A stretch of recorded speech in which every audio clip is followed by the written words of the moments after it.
Imagine accidentally calling the most powerful man in the city while sobbing into your phone, begging for help to save your dying grandmother, and he actually shows up at your door with a blank check. What started as the most humiliating mistake of Serafina's life became the beginning of a love story that would shatter everything she thought she knew about fairy tales, supernatural creatures, and the thin line between protection and obsession.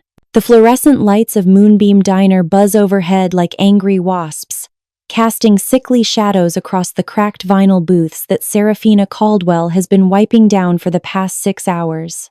Her shift should have ended 2 hours ago, but Geraldo called in sick again, leaving her to handle both the dinner rush and the late-night crowd of truckers and insomniacs who treat the place like their personal therapy center. "More coffee, hun?" she asks the grizzled man in booth 7, forcing a smile despite the ache in her feet and the growing knot of anxiety in her stomach. He grunts his approval, barely looking up from his newspaper. Serafina's phone buzzes against her hip. She glances at the screen and her heart plummets. St. Mary's Hospital. 3rd call in 2 hours. "I'll be right back," she tells Mickey, the night cook, before slipping into the storage room behind the kitchen. Her hands shake as she answers the call. "Miss Caldwell? This is Dr. Reyes from St. Mary's. We need to discuss your grandmother's treatment options immediately." The words wash over her like ice water. Experimental treatment. Last resort. 48 hours to decide. $60,000. $60,000. She makes barely enough to cover her own rent in the tiny studio apartment above the diner. Her savings account holds exactly $347.22, and her credit cards are already maxed out from the previous medical bills. "Miss Caldwell? Are you there?" "Yes," she whispers, sinking onto a crate of canned tomatoes. "I'm here. I need some time to figure out the money." "Time is something Mrs. Caldwell doesn't have much of," Dr. Reyes says gently.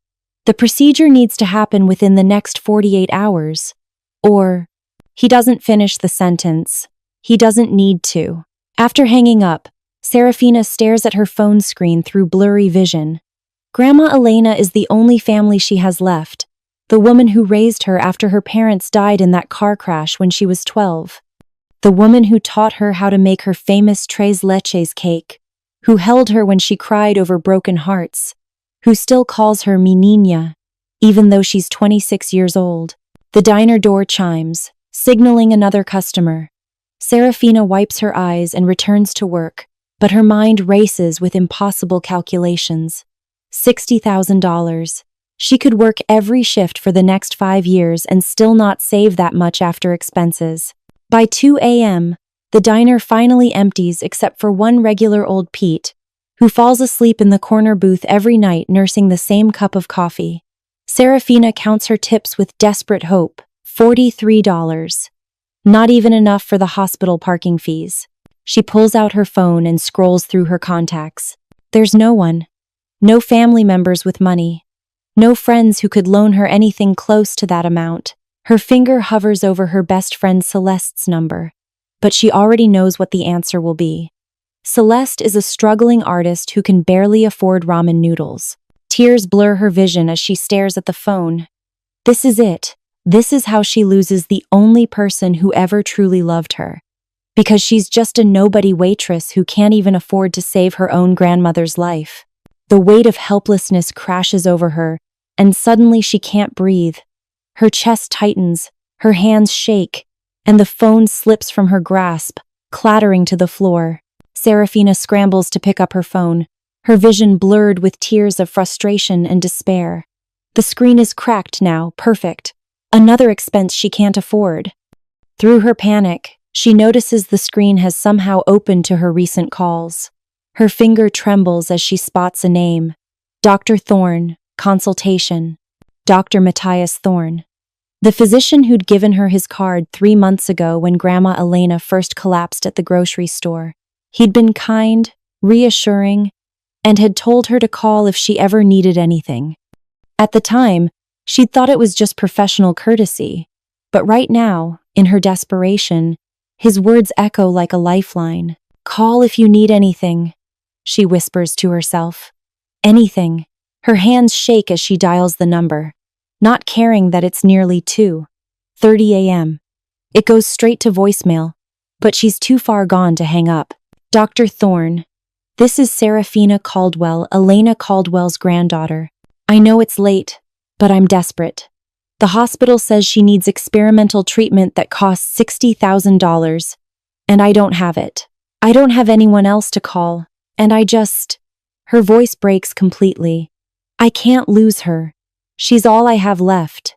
If there's any way you could help, or know someone who could help, or even just advise me on what to do, I'll do anything. I'll work for free. I'll clean your office. The voicemail beeps, cutting her off. She stares at the phone in horror.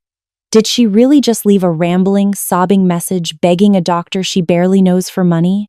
Humiliation washes over her as she realizes what she's done. Dr. Thorne was just being polite when he gave her his card.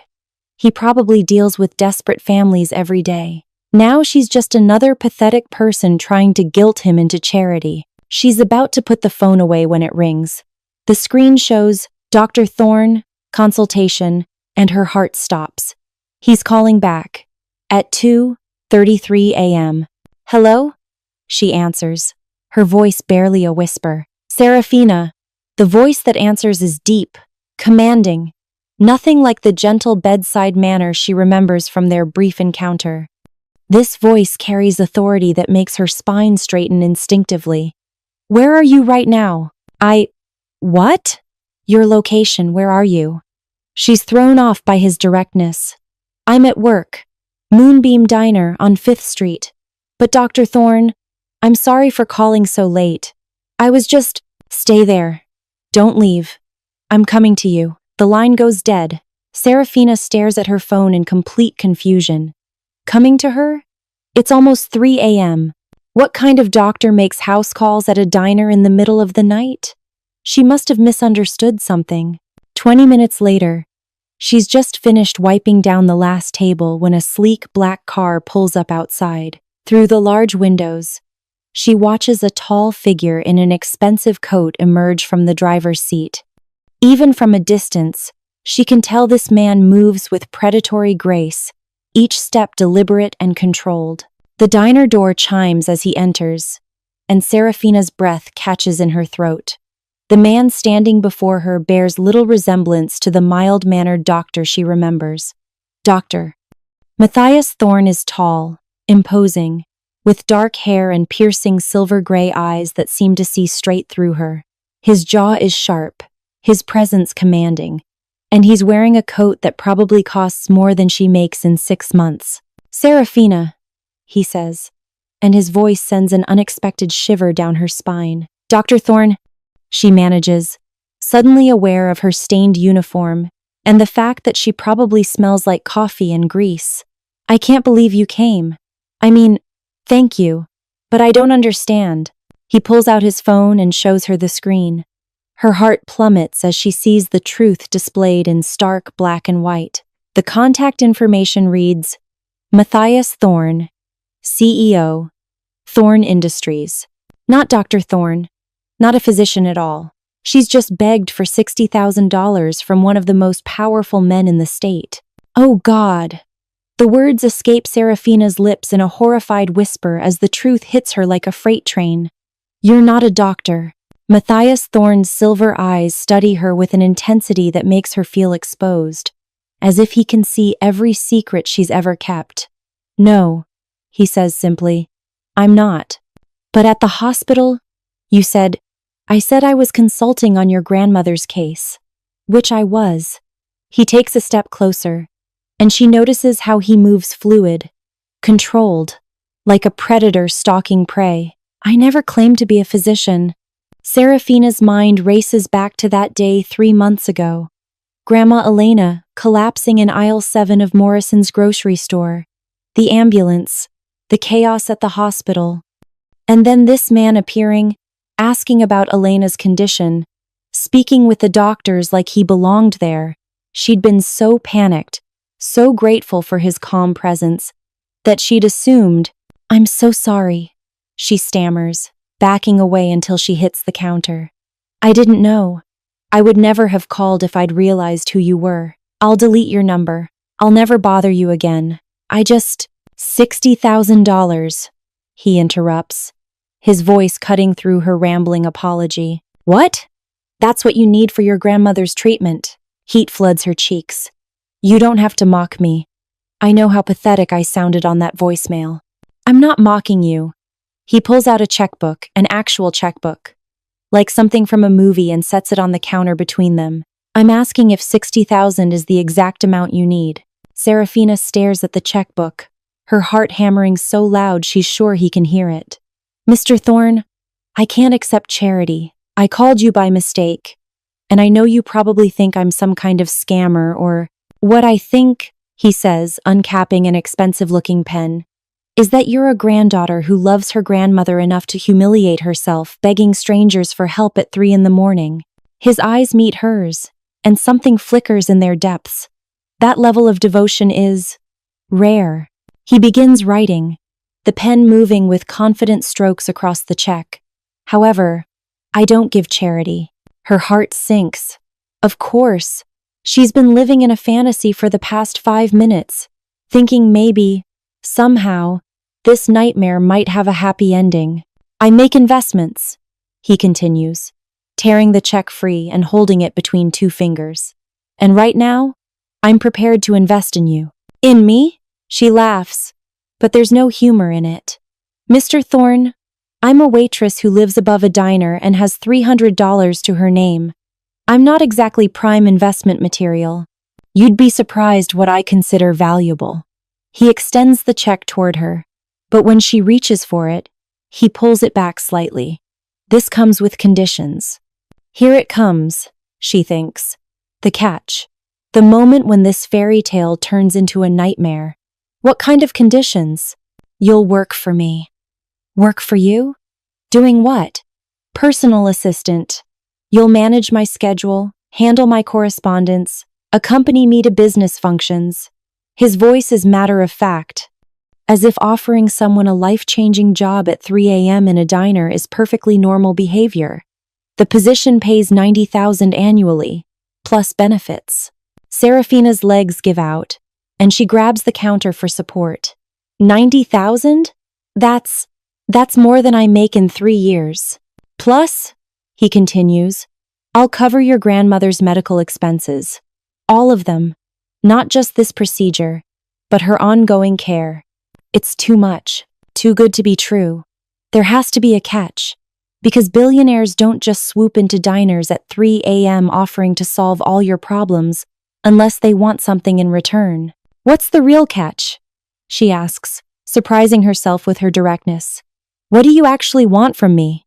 For the first time, his composed mask slips slightly. Something raw flickers across his features. Loneliness, maybe, or recognition. I want someone who isn't afraid to call me at 3 a.m. when they need help, he says quietly. Someone who cries real tears over people they love. Someone who... He stops, seeming to catch himself. Someone genuine. Mr. Thorne, Matthias, he corrects. If you're going to work for me, use my name. Matthias, she says, testing the name on her tongue. This is insane. You don't know anything about me. I could be anyone. A small, almost predatory smile curves his lips. I know more than you think, Serafina Caldwell, and I'm very good at reading people. He extends the check again. The question is, are you brave enough to say yes?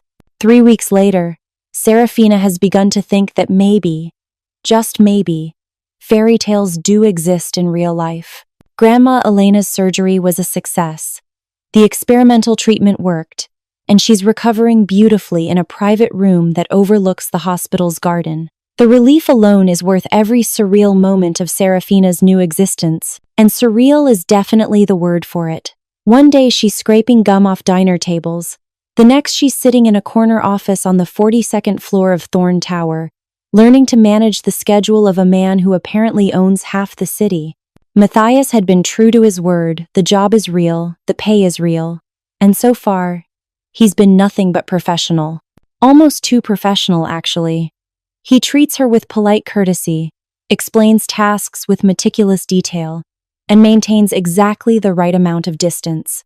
It's like he's determined to prove this arrangement is purely business, despite the bizarre circumstances that brought them together.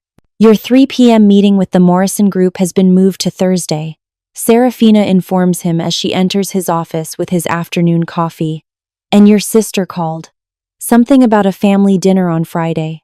Cancel the dinner, Matthias says without looking up from his computer. Tell Celeste I have a prior engagement. She seemed pretty insistent. Said something about it being important family business. His fingers pause over the keyboard, and she notices the slight tension that creeps into his shoulders whenever family is mentioned. Did she say anything else?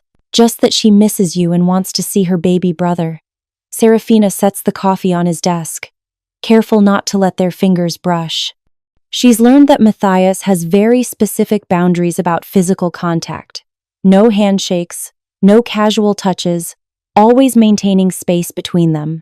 She assumes it's just his personality. Rich, powerful men probably don't like being touched by the help. I'm hardly a baby, he mutters, but there's something almost fond in his tone. How much younger are you than her? 2 years. He finally looks up, and she's struck again by how intense his silver-gray eyes are. But she acts like it's 20. That's what big sisters do. Grandma Elena still treats me like I'm 12. The mention of her grandmother brings a smile to her face. Speaking of which, I was hoping to leave an hour early today to visit her. She's being released tomorrow, and I want to help her get settled. Of course. He nods, then hesitates. How is she adjusting to the new apartment? The new apartment. Another surreal addition to her life. When Matthias learned that Grandma Elena would need ongoing care, he'd quietly arranged for them to move into a spacious 2-bedroom place just blocks from the hospital. It's for convenience, he'd said when Serafina tried to protest. Easier access to medical care. As if billionaires regularly relocated their employees' grandmothers for convenience. She loves it, Serafina admits. Though she keeps asking how I can afford it.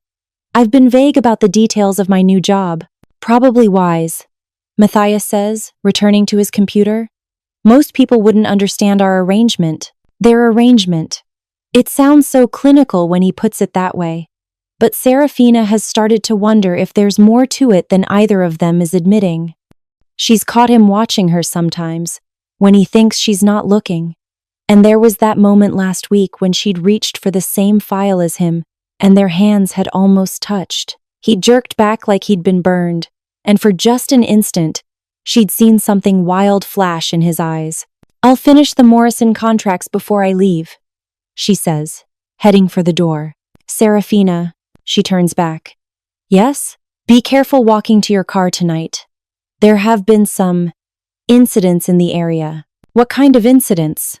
His jaw tightens. Animal attacks. Large animals. The police are investigating. But until they catch whatever's responsible, I'd prefer you didn't go out alone after dark. Animal attacks. In downtown? That seems unlikely, but the concern in his voice is real. I'll be careful, she promises.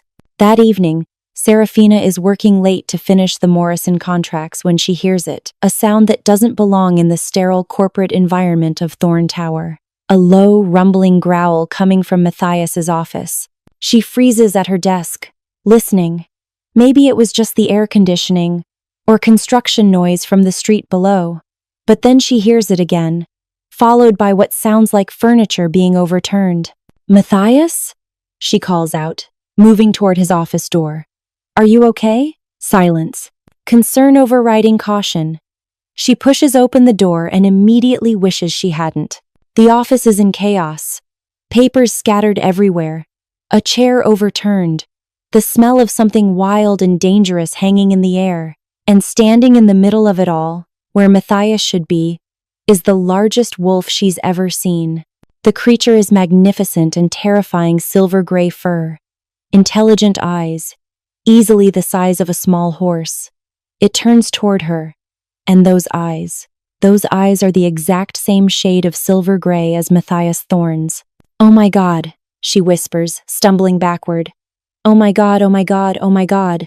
The wolf Matthias takes a step toward her, and she does the only thing her panicked brain can think of. She runs. Serafina doesn't sleep that night, or the next night, or the night after that. She's called in sick to work for 3 days straight, hiding in her new apartment with the curtains drawn, jumping at every sound. Every time she closes her eyes, she sees those silver-gray wolf eyes staring back at her.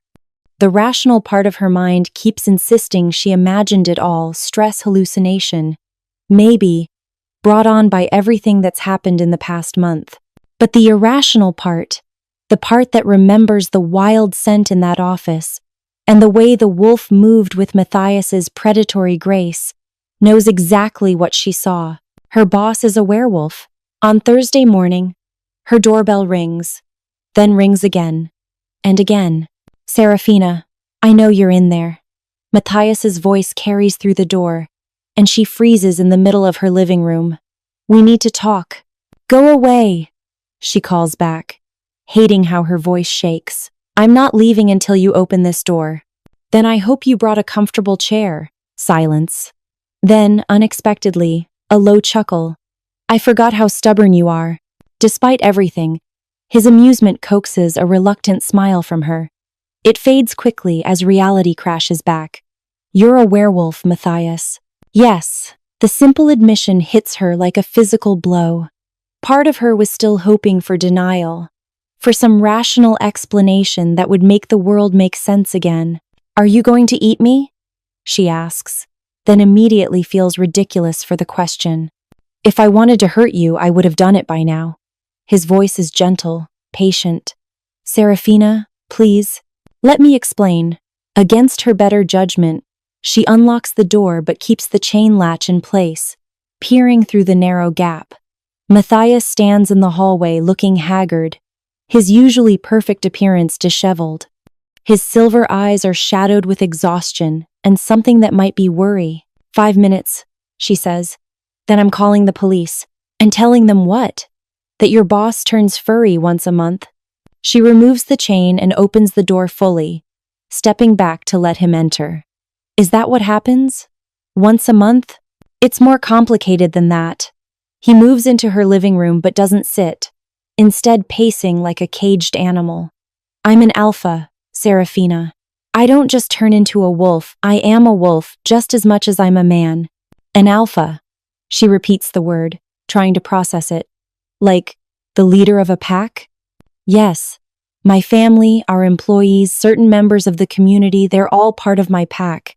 It's my responsibility to protect them. He stops pacing and looks directly at her. Including you. Me? Her voice comes out higher than intended. I'm not part of your pack. I'm just your assistant. Something flickers across his features. You became part of my pack the moment I claimed responsibility for your welfare. The moment I paid your grandmother's medical bills and gave you this job. His eyes hold hers. The moment I decided you were mine to protect. The possessive way he says mine sends an unexpected shiver down her spine. So what? I'm like your property now? No. His voice turns sharp. You're under my protection. There's a difference. And if I don't want your protection? If I quit and walk away? The question hangs in the air between them. Matthias's jaw tightens, and for a moment, she glimpses something wild and possessive in his eyes, the wolf beneath the man. You can't, he says simply. Excuse me? Once you're part of the pack, you can't just leave. It doesn't work that way. He runs a hand through his dark hair, disturbing its usual perfect styling.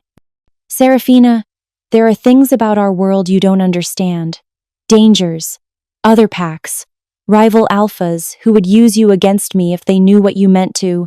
He cuts himself off abruptly. What I meant to what? What you mean to the pack, he corrects quickly.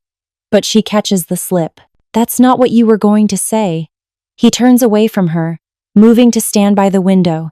There are people who would hurt you to get to me. By taking you under my protection, I've also made you a target. I can't just walk away and leave you defenseless. The weight of his words settles over her. So I'm trapped. Forever. You're protected. Forever. He faces her again, and his expression is fierce, determined. I won't let anyone hurt you, Serafina. I give you my word. She studies his face, looking for deception and finding none. Whatever else Matthias Thorne might be, werewolf, alpha, billionaire, she believes he's telling the truth about protecting her. The animal attacks you warned me about, she says slowly. Those weren't random, were they? His expression darkens. No.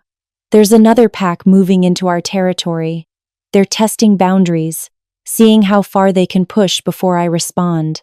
And now they know about me. Yes. Because I work for you. Because you matter to me, he says quietly. And the admission hangs between them like a confession. 2 months into her new reality as the personal assistant to a werewolf alpha, Serafina has developed a routine that would seem normal to anyone who doesn't know the supernatural truth behind it. She arrives at Thorn Tower each morning by 8 a.m., reviews Matthias's schedule, manages his correspondence, and attends meetings where men in expensive suits discuss mergers and acquisitions while she takes notes. The only difference is that she now knows some of those men occasionally grow fangs and fur. The Blackwood pack wants to meet next Tuesday, she informs Matthias as she sets his morning coffee on his desk. She's learned to prepare it exactly how he likes it, black. No sugar. Strong enough to wake the dead. They're interested in the Portland territory expansion. Set it up, he says without looking up from his computer. Conference room B. And make sure security knows to expect them. Special security? She's learned that special security means guards who know about the supernatural aspects of his business dealings. Yes, the Blackwood Alpha has a temper. He finally glances up, and she notices the dark circles under his eyes. Have you been getting enough sleep? The question catches her off guard. It's become a pattern, him asking about her well-being, her health, whether she's eating enough or feeling safe. At first, she'd assumed it was just alpha instincts, the protective nature he'd mentioned. But lately, there's something more personal in his concern. Have you? She counters, noting how exhausted he looks. A small smile tugs at the corner of his mouth. Touché. It's these moments when his formal facade slips, and she glimpses the man beneath the alpha that make her pulse quicken in ways that have nothing to do with fear.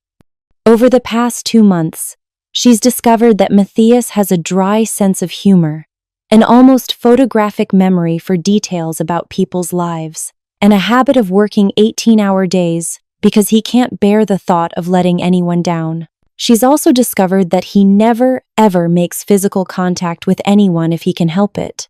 Not handshakes, not casual touches, nothing. She'd thought it was just his personality until she'd seen him with his pack members. They kept their distance too, as if there was an invisible barrier around him. Matthias, she says, settling into the chair across from his desk. Can I ask you something personal? His fingers pause over the keyboard. That depends on how personal. Why don't you touch people? Even before I knew about what you are, I noticed you avoid any kind of physical contact. His jaw tightens almost imperceptibly. It's complicated. Most things about you are complicated. She leans forward. But I'm a pretty good listener. For a moment, she thinks he might actually open up. Something vulnerable flickers in his silver eyes, and his walls seem to lower just a fraction. Then his phone rings, shattering the moment. Thorne, he answers curtly. His expression hardens as he listens to whoever's on the other end. When? Where? A pause. I'll be right there. He hangs up and rises from his chair with predatory swiftness. I have to go. Family emergency. Is everything okay? I don't know yet. He's already grabbing his coat.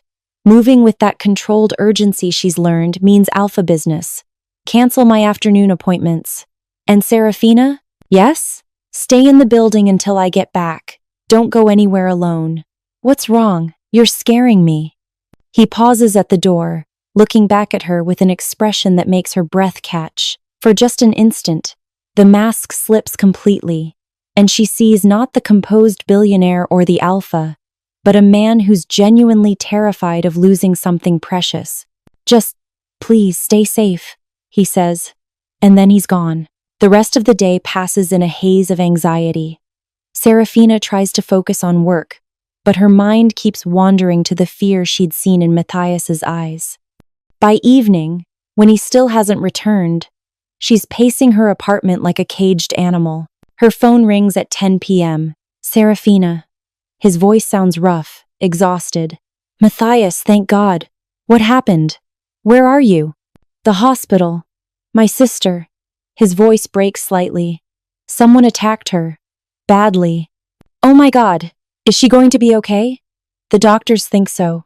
But Serafina, this wasn't random. Someone targeted her specifically because she's my sister. Because she's my weakness. The implication hits her like ice water. If someone would attack his sister to get to him, what would they do to someone who worked closely with him every day? Someone he'd admitted mattered to him? Matthias, I'm so sorry. Is there anything I can do? Yes. His voice turns hard, determined. Let me protect you properly. No more pretending this is just a job. No more maintaining professional distance. You're in danger, Serafina, and I can't bear the thought of losing you the way I almost lost Celeste. The raw emotion in his voice makes her chest tighten. What are you asking? Move in with me. Let me keep you safe. Move in with you? She sinks onto her couch, overwhelmed. Matthias, that's necessary, he finishes. Please, I know it's a lot to ask, but after tonight, I can't take any chances. Not with you. The vulnerable way he says not with you makes her realize that somewhere along the way, this stopped being about pack protection or alpha responsibility. This became personal. For both of them, Matthias's penthouse is everything Serafina expected and nothing she was prepared for. Floor-to-ceiling windows offer a breathtaking view of the city.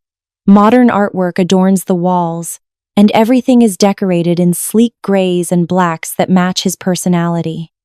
What surprises her is how lived-in it feels, books scattered on the coffee table, a well-used kitchen that clearly sees actual cooking, family photos on the mantelpiece. The guest room is down the hall, he says, carrying her single suitcase like it weighs nothing. Private bathroom, walk-in closet. Make yourself comfortable.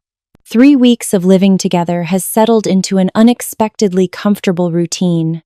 Matthias leaves for his morning runs before dawn. She suspects these are actually wolf runs in the private woods behind the building. She makes breakfast for both of them. They commute to work together. And in the evenings, they often end up on his couch discussing everything from pack politics to Grandma Elena's recovery to Serafina's secret dream of opening her own restaurant someday. What hasn't changed is his careful maintenance of physical distance. He still never touches her, still tenses if she gets too close, still maintains that invisible barrier between them. The only difference is that now she can see how much effort it costs him. Tonight is different, though. Matthias has been agitated all day, pacing his office, snapping at subordinates, checking his phone obsessively. When they arrive home, he disappears immediately into his study and doesn't emerge for dinner. At midnight, Serafina is awakened by sounds from the living room furniture moving, something that might be growling. She finds Matthias standing by the windows, still in his work clothes but disheveled, his hands pressed flat against the glass. Matthias? She approaches cautiously. Are you okay? Full moon, he says without turning around. His voice is rougher than usual, strained. It's difficult. Do you need to, change? He laughs, but there's no humor in it. That's the problem. I can't. Not here. Not with you so close. Why not? He turns then, and she gasps. His silver eyes are glowing with an inhuman light. His canine teeth are slightly elongated, and there's something wild and dangerous radiating from him. Because when I'm in wolf form, I lose some of my human control, he explains, his voice a low growl. And right now, my wolf wants nothing more than to claim what it considers mine. The possessive intensity in his gaze makes her knees weak. Claim? You, Serafina. My wolf has decided you belong to us, and during a full moon, that instinct becomes almost overwhelming. He grips the window frame, his knuckles white. So I fight it. Every month, I fight it.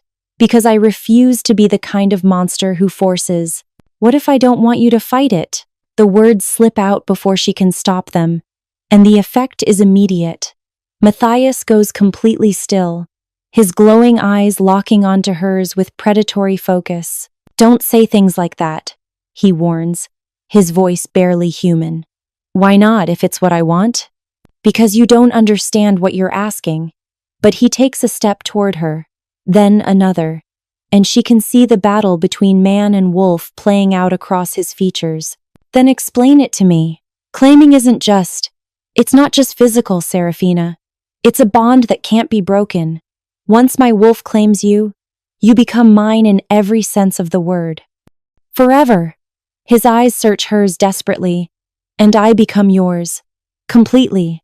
Is that really what you want? The raw vulnerability in his question breaks something open in her chest. This powerful, controlled man is offering her everything he is, and he's terrified she'll reject him. Matthias, she says softly, taking a step closer. I've been yours since the night you showed up at that diner. I was just waiting for you to realize it. The last of his control snaps. One moment he's standing by the window. The next he's in front of her, his hands cupping her face with trembling fingers. Are you sure? He whispers, his forehead resting against hers. Instead of answering with words, she rises on her tiptoes and kisses him. The effect is electric. Matthias makes a low sound against her mouth, part growl, part surrender, and kisses her back with months of pent-up longing. His hands tangle in her hair, his body pressing her back against the wall, and she can feel the wolf in him demanding more while the man holds back just enough to keep from overwhelming her. When they finally break apart, both breathing hard, his eyes are still glowing, but the wild desperation has been replaced by something warm and possessive and utterly devoted. Mine, he murmurs against her lips, and the word sends heat spiraling through her. Yours, she confirms, and watches his face transform with wonder and relief. But their moment is shattered by the sound of breaking glass from somewhere in the apartment. Matthias immediately shifts, pushing Serafina behind him as his body goes into protective mode. Stay behind me, he orders, his voice carrying absolute alpha authority. 3 figures in dark clothing emerge from the shadows of the hallway, and Serafina realizes with a chill that they're not alone. Somehow, someone has gotten past all of Matthias's security measures. Matthias Thorne, the leader says, his voice carrying a slight accent. We meet at last. Victor Kane. Matthias's voice is deadly calm, but she can feel the tension radiating from him. I should have known you'd be too cowardly to face me directly. Oh, but I am facing you directly, along with what belongs to you. Kane's cold gaze fixes on Serafina, the human who's caused such a stir in supernatural circles. That's when Serafina realizes this isn't just a confrontation. It's a trap. And she's the bait. What happens next unfolds with terrifying speed. Kane's men move with inhuman swiftness, and Serafina realizes they're not entirely human either. Matthias shifts partially, his wolf characteristics becoming more pronounced as he prepares to defend her. But Kane holds up a small device that emits a high-pitched whine. Matthias staggers, pressing his hands to his ears, and Serafina watches in horror as he drops to his knees. Ultrasonic frequency, Kane explains casually. Quite painful for enhanced hearing. We've come prepared, Alpha Thorne. Let her go, Matthias growls through gritted teeth. Your fight is with me. Actually, our fight is with what you represent. The old ways. The idea that humans and our kind should coexist. Kane signals to his men, and before Serafina can react, they've grabbed her arms. You've made a mistake, Thorne. Getting emotionally involved with a human makes you weak. I'll kill you, Matthias snarls, struggling to rise despite the device's effect. Perhaps. But first, you'll have to choose. Kane's smile is cold, calculating.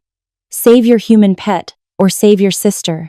Because right now, my associates are paying dear Celeste another visit in that lovely private hospital room. The color drains from Matthias's face. You're bluffing. Kane holds up his phone, and Celeste's terrified voice fills the room. Matthias? They're here. I can't. The call cuts off. 30 minutes, Kane says, checking his watch. You can try to save both, but you'll fail. Choose wisely, Alpha. Your sister, who shares your blood, or the human who shares your bed. The device's whine stops, and Matthias immediately lunges forward. But Kane's men are already dragging Serafina toward the balcony. She sees something that makes her blood run cold. They have repelling equipment. They're going to take her over the side of the building. Matthias! She screams, struggling against their grip. His silver eyes meet hers, and she sees the agony of his choice written across his face. She can see him calculating distances, timing, possibilities, and coming up with the same answer every time. He can't save both. Go, she tells him, the words tearing from her throat. Save Celeste. She's your family. Serafina, no, she needs you more than I do. She lies, even as her heart breaks. Go. The last thing she sees before they drag her over the balcony is Matthias's devastated expression as he makes the choice that will haunt them both. He turns and runs toward the door, toward his sister, away from her. The next few hours blur together in a nightmare of abandoned warehouses and cold concrete. Kane's people are professionals. They keep her restrained but unharmed, clearly understanding that her value lies in being alive and intact. She doesn't try to escape. She knows she wouldn't get far. And besides, she's hoping that her compliance might buy Matthias time to save Celeste and come for her. But as the hours stretch on, doubt creeps in. Maybe he won't come. Maybe he's realized that choosing her over his sister was the wrong call. That an alpha's responsibility is to his pack first. Always. Dawn is breaking when she hears the sounds of a fight outside the warehouse. Growls, snarls, the sounds of violence echoing through the walls. Her captors exchange nervous glances, and Kane himself appears, looking less composed than before. Your boyfriend is quite resourceful, he tells her, but there's tension in his voice, more resourceful than I anticipated. The warehouse doors explode inward, hanging off their hinges, and Matthias stands in the opening in full alpha mode. His eyes glow silver, his partially shifted form radiating deadly intent, and behind him stand at least a dozen other werewolves, his pack. She realizes. Let her go, he snarls, and the command carries such authority that one of Kane's men actually takes a step towards Serafina before catching himself. I don't think so, Kane replies, but she can hear the uncertainty creeping into his voice. You were supposed to choose, Thorn. This wasn't part of the plan. I did choose, Matthias says, his gaze finding hers across the room. I chose both. And anyone who threatens what's mine learns why I'm the alpha of the strongest pack in the state. What follows is brutal and swift. Matthias's pack moves with coordinated precision, and within minutes, Kane's people are either down or fleeing.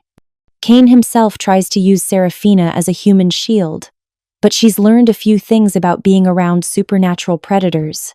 She drops to the floor the moment Matthias's eyes flash, giving him a clear path to his target.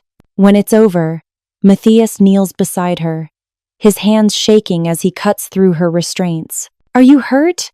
His voice is rough with emotion and exhaustion. No, I'm okay. How's Celeste? Safe. The whole thing was a distraction. They never actually got to her.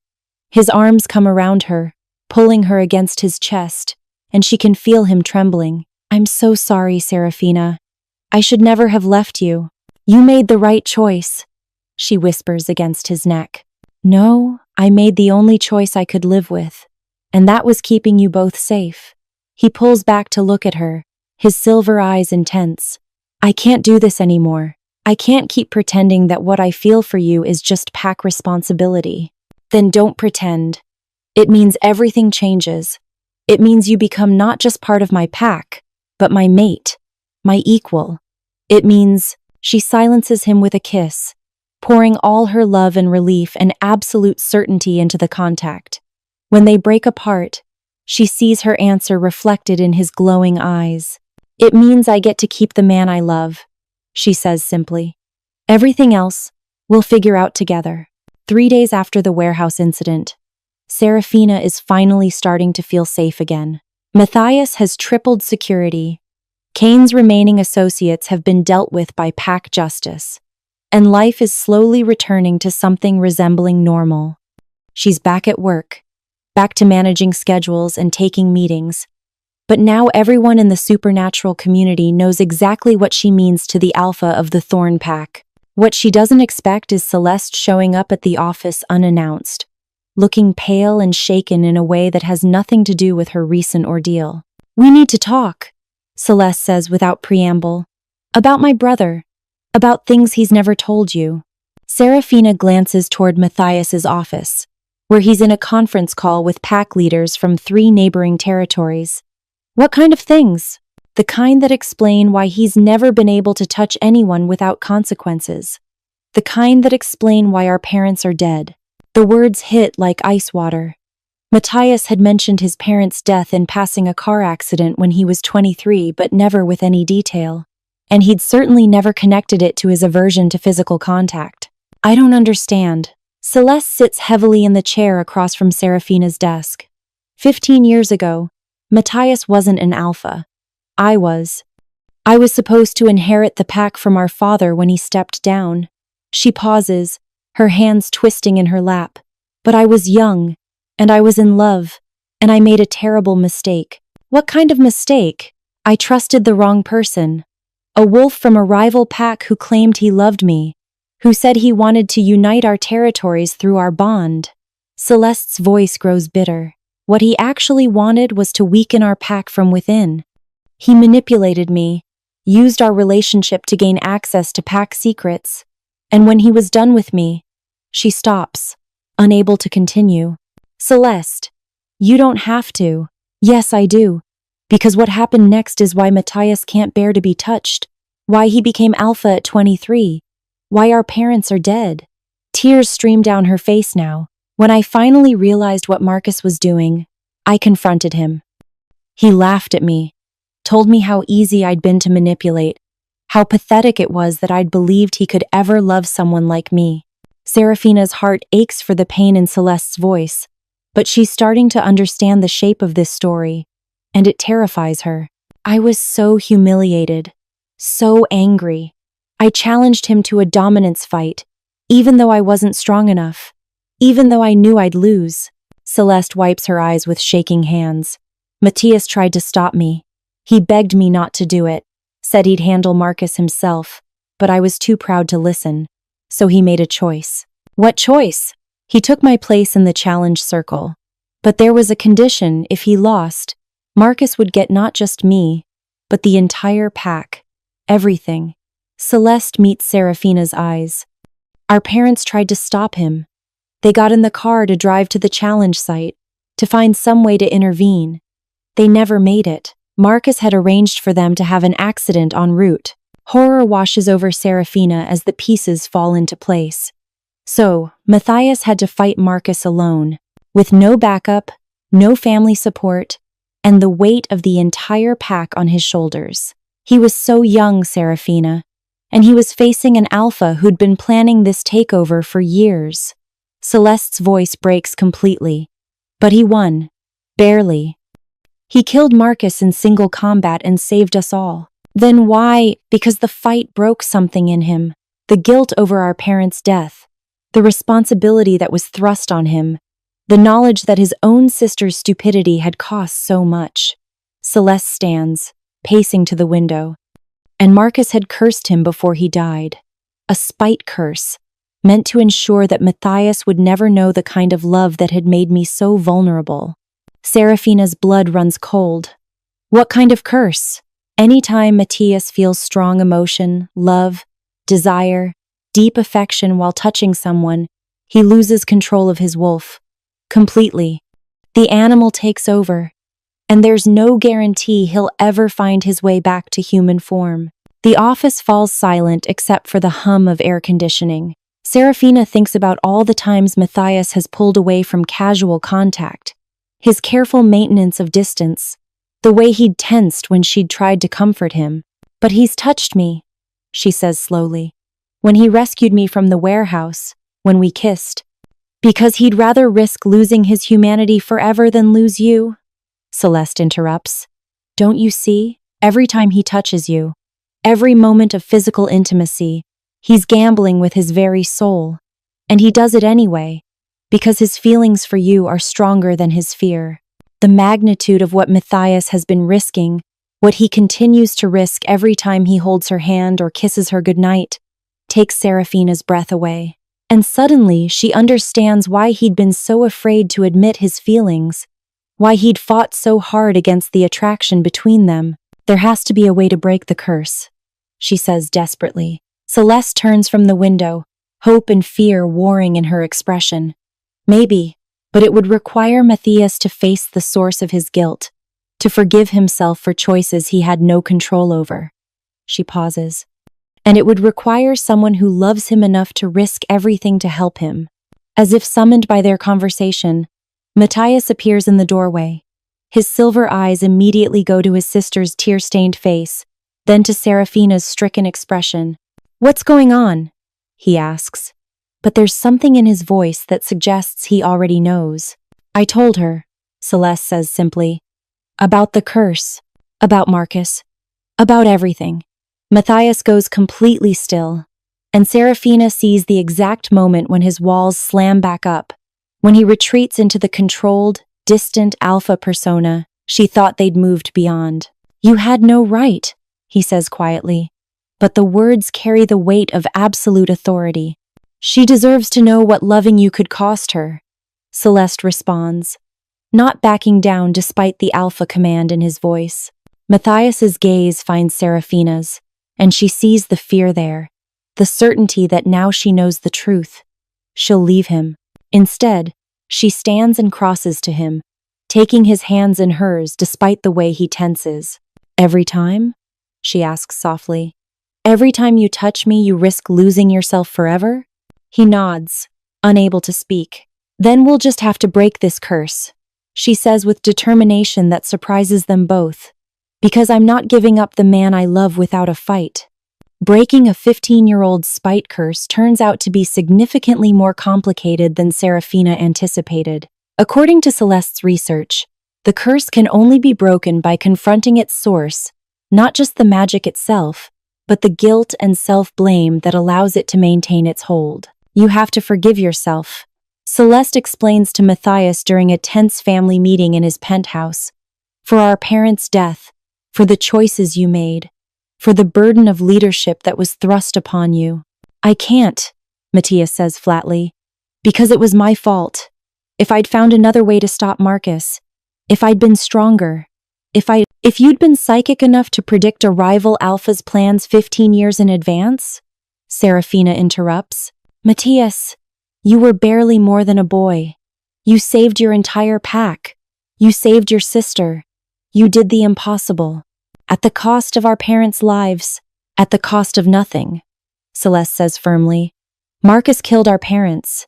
His jealousy, his greed, his spite, not your choices, not your strength, not your love for our family. They've been having variations of this conversation for weeks, and they're no closer to a breakthrough. The curse remains active. Matthias continues to risk his humanity every time he touches Serafina, and the strain is beginning to show on all of them. It's Grandma Elena who provides the catalyst for change, though she doesn't know it at the time. Mija, she says to Serafina during their weekly visit, you look tired. This new job of yours, it's working you too hard? It's not the job, Abuela. It's complicated. Ah.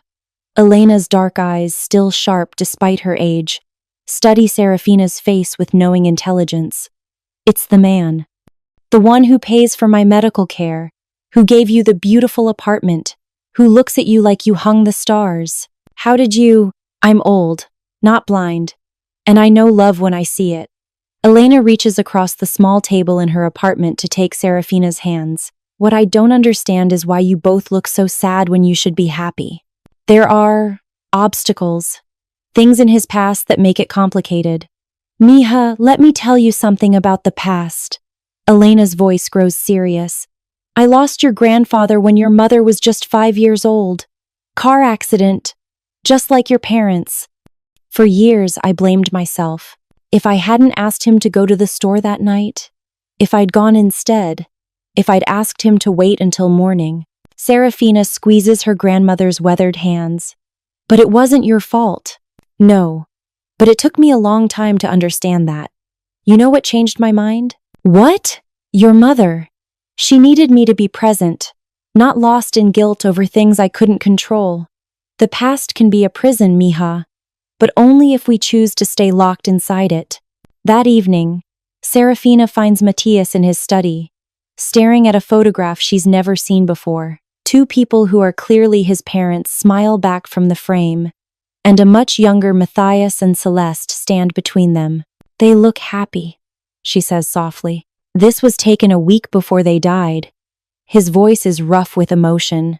Celeste had just told them about Marcus, about how serious their relationship was getting. They were concerned, but they trusted her judgment. They trusted mine when I said I'd look out for her. And you did look out for her. You saved her. I failed them. He sets the photograph down with careful precision. They trusted me to protect their daughter, their pack, their legacy. And instead, I got them killed. Matthias, look at me. She waits until his silver eyes meet hers.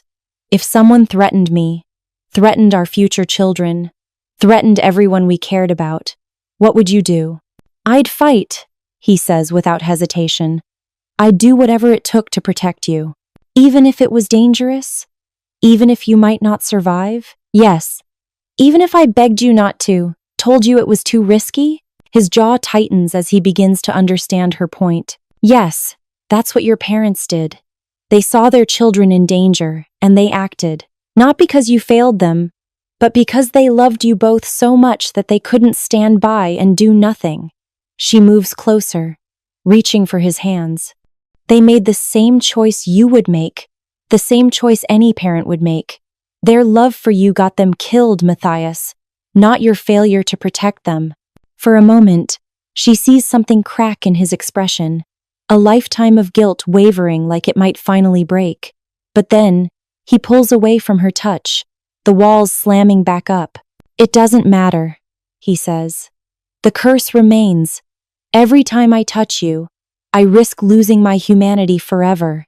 Is that really the kind of relationship you want? Yes, she says without hesitation. Because I'd rather have you human or wolf or something in between than not have you at all.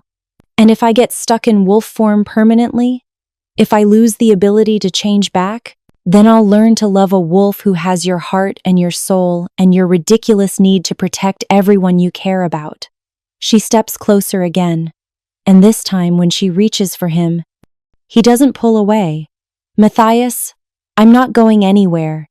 Curse or no curse, risk or no risk, I choose you. All of you. His hands shake as he cups her face. I love you, he whispers. More than my own life, more than my own safety. And that terrifies me. Good, she says, rising on her tiptoes to kiss him. Because the alternative is a world without this. The kiss deepens, becomes desperate, and she can feel the exact moment when his control begins to slip.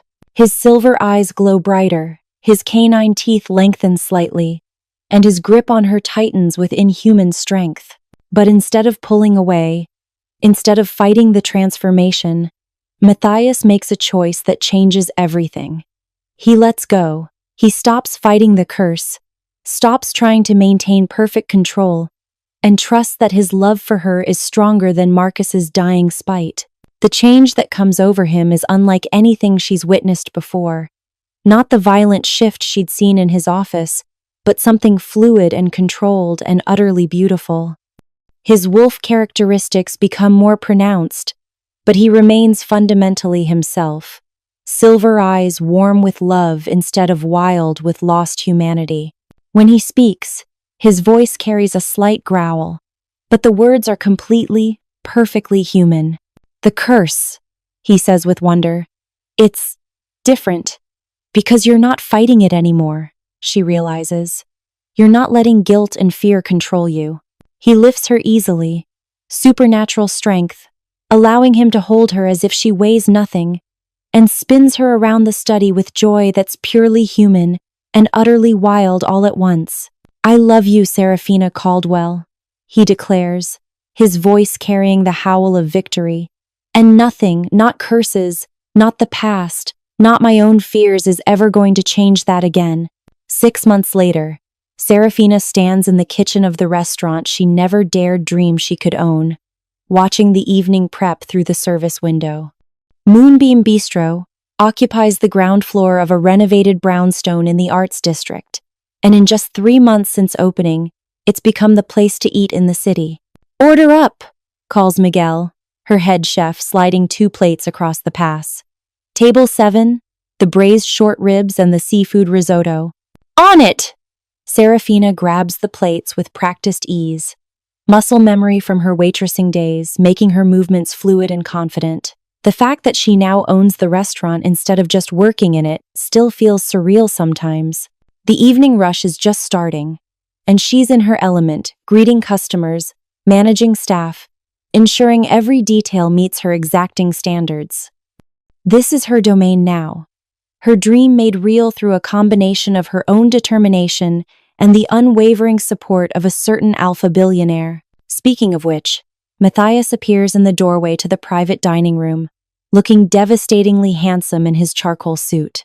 He's been entertaining potential investors for a new Pack territory acquisition, but his silver eyes find her immediately across the crowded restaurant.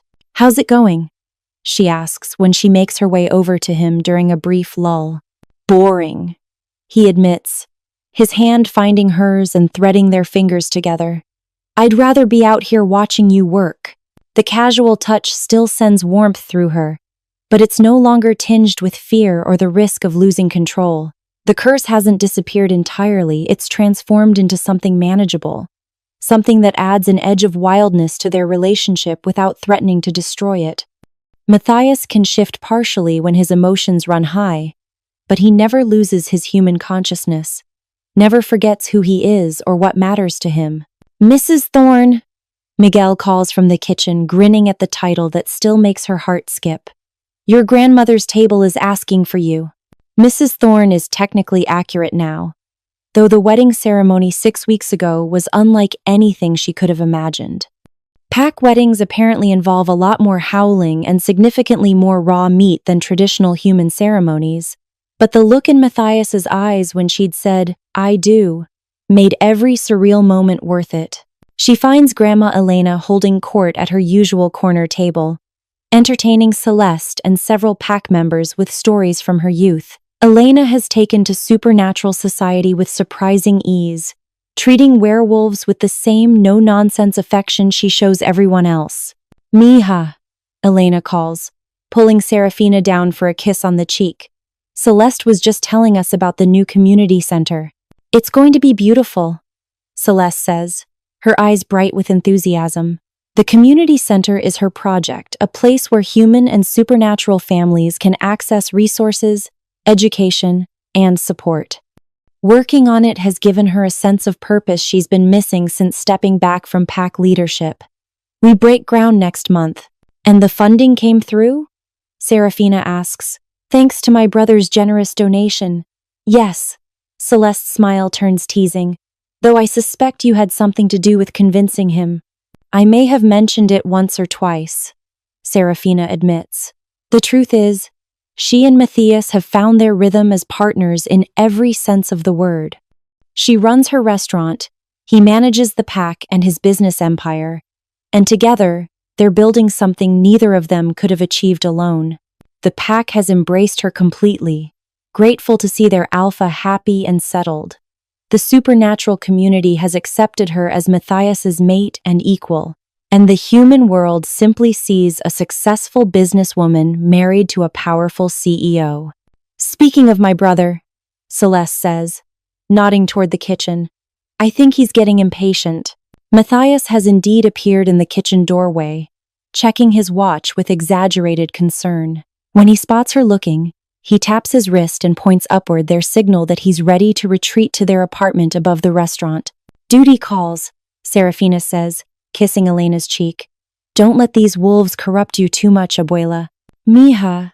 At my age, a little corruption keeps life interesting.